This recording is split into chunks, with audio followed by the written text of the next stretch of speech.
তোদের লুকিয়ে খাওয়া বের করছি, দাঁড়া দেখি কেমন খেতে। A few moments later. তোদেরকে আবার পেয়েছি, দাঁড়া। বুঝছি, তোমার মরণের চুলকানি উঠছে। এবারে লুকিয়ে খেতে হবে। হ্যাঁ হ্যাঁ, ওনার খুঁজে পাই। হ্যাঁ, দে, এত খাওয়া কিসের? ফ্রিতে খাওয়ার মজাই আলাদা। ওর একটা ব্যবস্থা নিতেই হবে। হ্যাঁ হ্যাঁ, ওরা উজি শিকার দিতেই হবে।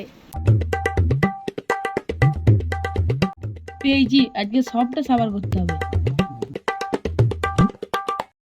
खत्म, गुड बाय, गया।